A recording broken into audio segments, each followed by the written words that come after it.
Et donc c'est parti, on va aller coder ensemble cet ensemble. Donc vous avez vu, je suis en train de commencer à mettre en place ici cette partie app1. Hein. Si vous arrivez maintenant, l'idée c'est quoi? C'est d'aller représenter les comportements du setTimeout. Je vais montrer quelques comportements.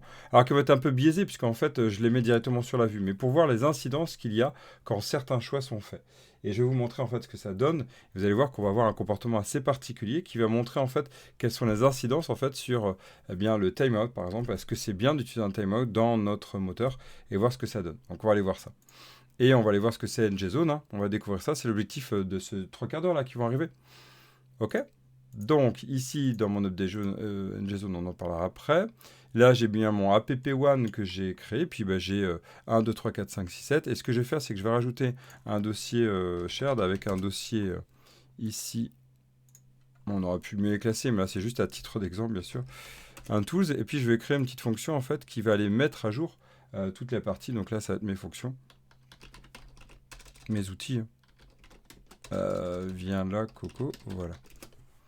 Et donc là-dedans, ce que je vais faire dans cette fonction, je vais aller travailler ma mise à jour. Donc le mieux, c'est que je vous prenne la méthode, voilà, ça sera plus rapide. Donc qu'est-ce que je fais là-dedans? Le premier point en fait de ça, c'est que j'ai une méthode de checked, ok, donc je récupère mon élément en cours, je cherche le A de mon élément en cours, parce qu'on va se baser toujours sur le même schéma sur les composants, et ici je vais ajouter la classe checked. Si on regarde la classe check dans la partie CSS, qu'est-ce que c'est? Ici, voilà, bah, je change de background en fait, hein, tout simplement. Et donc quand je relève, le background redeviendra la couleur normale. Et au bout de X, donc là 1000 millisecondes, donc une seconde, je vais aller, donc ça je vais l'enlever pour l'instant, vous le verrez après, je vais enlever cette méthode, cette classe. Ok? Donc cette highlight, en fait, je vais l'appeler dans tous mes composants. Donc par exemple dans mon one, qu'est-ce que j'ai dans mon one? Eh bien dans mon one ici, dans mon one component, qu'est-ce que je vais avoir? Ici j'ai un A, donc c'est celui que je souhaite, que je vais appeler composant 1. Hein. D'accord? Je vais avoir dedans un UL, un LI, et puis bah, je vais commencer mon arbre. Dedans, j'ai app2, ok? Et j'ai un autre LI que je vais avoir app3. Ça va, vous me suivez? Donc on voit l'arbre comme ça. D'accord? Et pour rafraîchir, ce que je vais faire ici, c'est que je vais créer un appel. Vous savez que c'est pas tellement bon de faire ça. Hein. On n'appelle pas. Mais là, on va la mettre check. On va appeler notre check. Et cette méthode check, en fait, elle va être appelée dans chaque composant. Donc là, ici, je vais avoir une méthode check. Cette méthode check va appeler notre highlight. Highlight ici. OK? Alors, comment je vais pouvoir récupérer mon élément? Ici, je vais récupérer mon élément en récupérant l'élément en cours. Alors, comment on récupère l'élément en cours en Angular? Alors, il y a plusieurs façons de faire. Une des façons de faire, c'est ça. Hein. Element ref, element ref, element ref.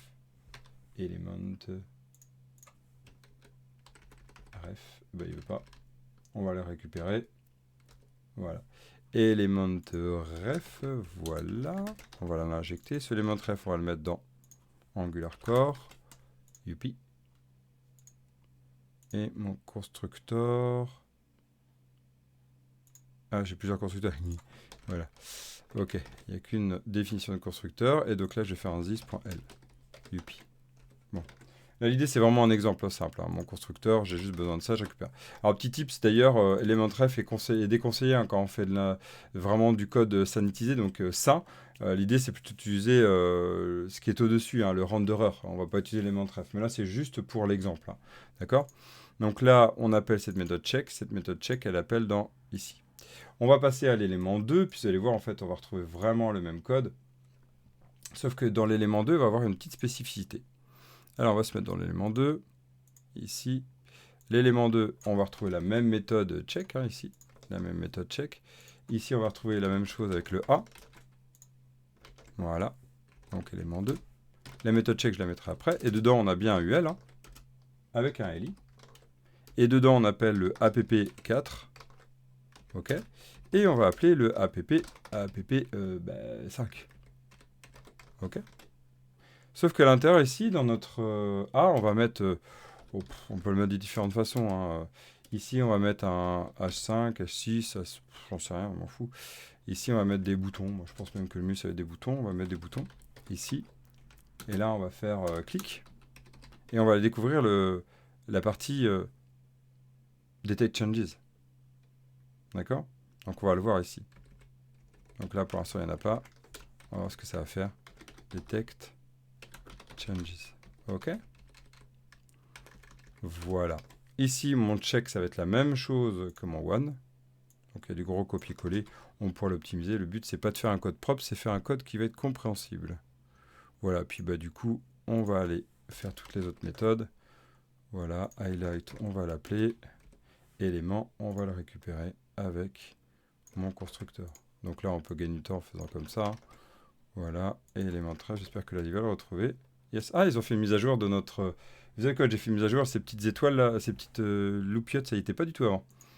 Hein, c'est beaucoup plus joli. C'est la toute dernière mise à jour là de Visual Code. On a quelle version là? About 1.7, 1.71. Ok.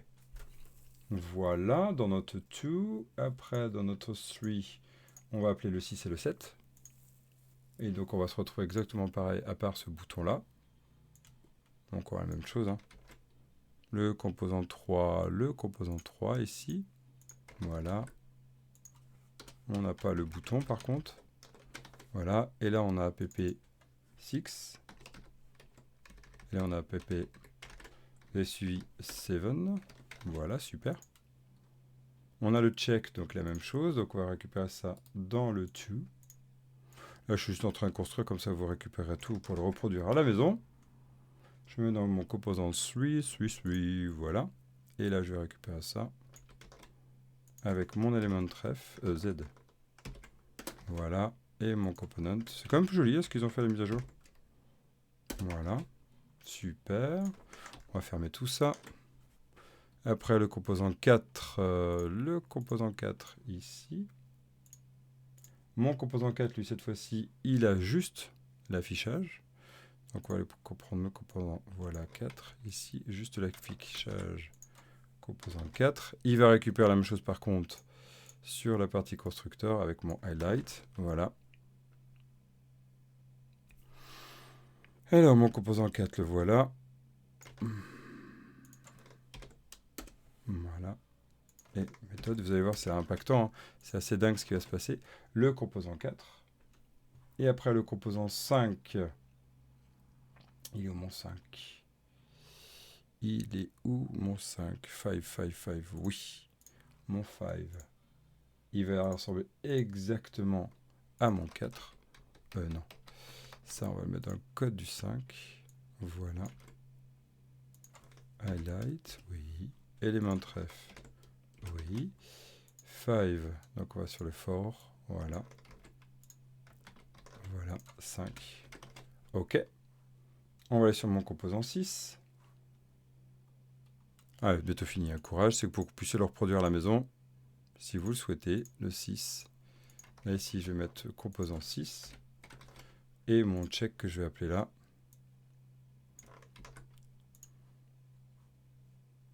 Voilà. On refait la même chose. Voilà. OK. Et on va sur le composant 7.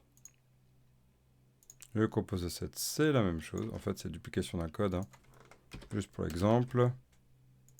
Lui, on va se mettre là. On va se mettre là. 5, on fait ça. Et 6, non, 7. 7, t'es au gogo. 7. Ouvre tes yeux, Evan. Voilà, 7. Super. Donc, si on a tout bien fait, dans le 2, on a bien le 3, le 4 et 5. Dans le 5,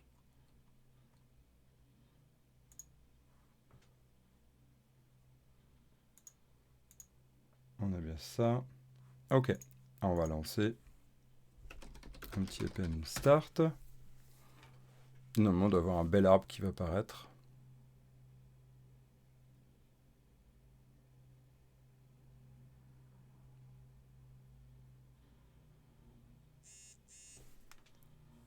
Alors, on va voir ça, voilà. Et regardez, on a tout bien, voilà. Ouais, ici, on a... bon, parce qu'il détecte le bouton, mais l'idée, c'est qu'on voit bien un composant qui se rattache, mais vu qu'il se rattache sur ça, il faudrait que je mette un bouton. Mais vous voyez l'idée. Le composant est contenu dans... Le composant 2 contient 4 et 5, le composant 3 contient 6 et 7. C'est quand même chouette. Et là, en fait, ce qu'on voit, c'est quelque chose d'assez violent. C'est qu'il y a une mise à jour constante, infinie, en fait. Hein, et là, je vous avais dit, dès qu'il y a le set timeout, on le voit. Donc, en fait, ça ne se voit pas, mais là, ici, il y a une mise à jour constante. Alors, pour vous le montrer, ce que je vais faire, c'est que je vais me mettre ici et je vais, en fait, aller chercher mon churn, là. Il est où churn? Voilà, ça aurait été mieux dans la partie composante. Je vais mettre à console. Console.log, info. Même warning, hein, on verra mieux. Highlight. Voilà. On y va, on va regarder ce que ça donne. Elle est en train de recharger. Bah donc. Allez. Voilà, regardez, l'highlight, c'est... Ça y est, c'est parti, c'est infini. Voilà, on en a plein. En fait, ici, le problème, c'est quoi à votre avis? Le problème ici, c'est que nous avons un appel, ici, de mise à jour, qui appelle ici, qui appelle là. Et vu que la mise à jour, en fait, highlight appelle là, ça appelle là, et ça se met à jour de manière infinie. En fait, on a une boucle infinie, hein. Vous avez vu, 150 000, 150 000, etc. Et pour détecter ça, en fait, le premier point, en fait, c'est de tester et d'enlever ça. Regardez, si j'enlève le set timeout, et que je rafraîchis, parce que là, il faut le forcer à rafraîchir. Alors, des fois, Chrome ne veut pas. Voilà. J'ai bien des highlights, il y en a quand même beaucoup, hein. J'en ai 35. J'en ai 35, bon, on en enlève 5, j'en ai une trentaine, alors que je n'ai que 7 composants. Donc, vous voyez, les mises à jour, elles sont assez violentes. Donc, on voit bien qu'il y a des mises à jour, mais ça s'est arrêté une fois que ça a été fait. Donc, on voit quoi? On voit en fait que notre set timeout déclenche ça. Pour preuve, hein, si je fais ça, ici que je fais CTRL-KU, et que j'enlève mon set timeout, que j'enlève la mise à jour, hein, juste ça, on va se retrouver exactement, voilà, dans le même souci. Pour preuve aussi, plutôt que une seconde, je vais faire 0. Et que je rafraîchis, je me retrouve exactement dans le même cas. En fait, c'est pas le fait d'avoir mis à jour la valeur, c'est bien le set timeout qui déclenche ça. Le set timeout déclenche la détection de changement. Alors comment on fait pour pouvoir désactiver tout ça? On peut y aller, et c'est la première chose qu'on va découvrir ensemble, y aller de manière très bourrine. Comment? Eh bien, on va découvrir ensemble que dans le main TS, nous avons aussi la possibilité d'avoir plusieurs options. Si on regarde, là, vous voyez, compiler options. Si je fais un F12 sur Bootstrap module, eh bien, en fait, ici, on va avoir des Bootstrap options. Bootstrap option, et regardez, au démarrage, est-ce que tu as une NGZone? Vous savez, la NGZone, ça utilise Zone.js, hein, et ça permet en fait de détecter les changements. Il faut vraiment le voir comme une sorte de thread de détection de changement. Automatiquement, on peut utiliser la Nope NGZone, qui est en fait la NGZone qui n'a rien du tout. Donc ça veut dire quoi? Ici, si je fais virgule, et que je fais accolade, ici, si je fais NGZone, je peux mettre Nope. Ok? Nope. Qu'est-ce qui se passe à partir de là? Si je rafraîchis, voilà, il est un peu dans les choux. Déjà 500 000. Ok, ça serait bien que tu rafraîchisses. Youhou. Allez, dans les choux total. Voilà, allez, t'y presque. J'espère qu'il va pouvoir y arriver. Ok, on va le passer là-dessus. On va l'éteindre lui. J'espère que Chrome va réussir à lui dire au revoir. Non, il n'y arrive pas. Bon, on va le mettre là. D'habitude, Chrome arrive à partir, mais là, je crois que c'est trop pour lui. Allez, voilà. Alors, des fois, Chrome, il reste bloqué, hein, dans son thread. Voilà. Allez, tu peux le faire. Bon. Je vais rouvrir, je vais mettre sur une navigation privée. Je vais mettre en localhost. F12. Ah, voilà. Regardez ce qui se passe ici. J'ai bien 14 mises à jour. Déjà, hein, c'est impressionnant, hein, de se dire qu'il y a 14 appels, alors qu'il n'y en a que 7 composants. Donc, à chaque fois, il y a 2 appels par composant. Mais il n'y a plus aucun appel. C'est-à-dire que même s'il a set timeout, il n'a pas fini. Ouais, il n'a pas fini. Bon, je ferme. Au revoir. Même s'il n'y a pas le timeout, en fait, ici, il y a le timeout, hein, je veux dire. Regardez, je ne l'ai pas enlevé, ma timeout. Ici, mon timeout est toujours là. Mais en enlevant ma NGZone, en fait, je viens d'enlever tout le cycle de rafraîchissement. Alors, comment je vais faire pour le redéclencher? Eh bien, il y a plusieurs façons de faire. La première, c'est de réactiver, hein, mais on se retrouve dans le même problème. Le deuxième, c'est ça. Vous allez voir, c'est pas super, mais on va aller sur NGZone ici. Donc, on est dans le composant global, hein, le main, c'est-à-dire que celui qui est chargé en trinode initial, d'accord? Ici, qu'est-ce qu'on va faire? On va aller sur notre bouton, on va aller dans app component, et ici, on va aller récupérer. Regardez dans mon constructeur. On va aller récupérer application. Bref. J'espère qu'il va retrouver. Ouais, super. Application ref, en fait, c'est la référence. Regardez, on a tout. On a NGZone, on a toutes les views qui sont instanciées, on a le distro listener. Bon, on a pas mal de choses, en fait. Hein. Et on va pouvoir récupérer, en fait, ici, une variable, une méthode, pardon, qui va pouvoir faire tick ici. On va faire this.app.tick. Tick, ça fait quoi? Invoke the method to explicit process change detection. Donc, en développement, le tick préfère un second changement hein, pour s'assurer que ça fonctionne bien. Bon, ça, c'est juste en développement. Bon, ici, je force, c'est-à-dire que j'ai plus de NGZone, mais je reprends la main. Regardons ce que ça donne. Ici, j'en ai 14. Si je clique sur mon tick, là, ça s'est bien mis à jour. J'ai bien ici les highlights.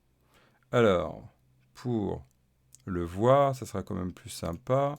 Si je mets dans mon highlight, que vous voyez bien... Bon, on va faire quand même revenir sur une seconde. Je trouve que ça sera plus sympa visuellement.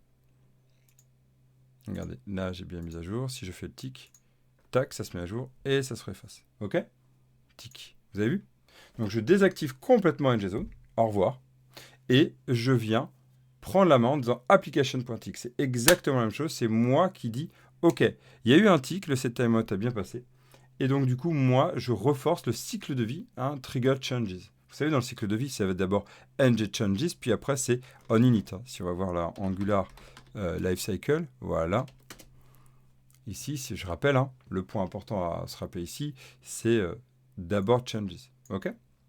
Fréquemment, attention sur les impacts. Puis après, on a le ng on init. Donc là, c'est le premier point. Deuxième point, en fait, ici, c'est que là, je vais pouvoir, en fait, désactiver et détecter les changements ici, vous allez voir. C'est-à-dire que je vais pouvoir isoler, maintenant qu'on a vu que la globalité est prise en compte, je vais pouvoir isoler, en fait, cette partie-là. Et ça va être super puissant. Donc, comment on fait ça? Ici, dans mon bouton de mon niveau 2, ici, de mon niveau 2, c'est bien ça, j'ai un bouton ici, Detect Changes. Je vais pouvoir faire quoi ici? Je vais pouvoir faire clic. Et je vais pouvoir appeler mon détecteur changes. Ça va être super pratique parce que derrière, je vais pouvoir, en fait, aller chercher le detect changes. Comment on fait ça? On va aller récupérer le détecteur, le change detector ref. On a découvert l'application ref, maintenant on va trouver le change detector ref. On y va. Je mets mon constructeur. Et ici, je peux récupérer quelque chose qui est injecté directement par Angular, hein, qui s'appelle le, je vais l'appeler detector. Detector. Et c'est un change detector ref. Change detector ref qui n'est pas toujours reconnu par notre ami Angular. Non, découvert par notre ami ici. Ça serait bien que tu ramènes. Voilà. Et ce détecteur, je vais le mettre en public. Comme ça, je vais pouvoir l'appeler directement dans la vue. Alors, ne pas faire normalement. C'est juste pour un exemple. Moi, j'aime pas ça du tout. Mais on peut le faire comme ça. Hein. Point change detect changes. OK, detect changes. Si je fais ça, je vais pouvoir, en fait, ici, forcer la détection de changement. Regardez ce que ça donne. Ici, detect changes. Tadam! Vous avez vu? Assez impressionnant, non? Moi, je trouve que là, on a quelque chose qui devient intéressant. C'est-à-dire que ici, on a le global, où en fait, dans la globalité ici, ça détecte le changement partout. Et je peux, grâce ici à un système de detect changes, parce que je me suis isolé, hein, je peux dire que mon trinode, c'est-à-dire moi et mes enfants, c'est bien dans le parent que je détecte, que je déclenche le detect changement. Si je détecte le changement ici sur mon parent, ça impacte le trinode enfant. C'est pourquoi ici, quand j'applique ici, c'est tous les enfants du app qui sont impactés. OK? Ça va là-dessus? Moi, je trouve que c'est intéressant de voir ça et de se dire qu'en fait, on a un impact là-dessus. D'accord? Maintenant, on va voir une dernière notion, puis après, on va se quitter.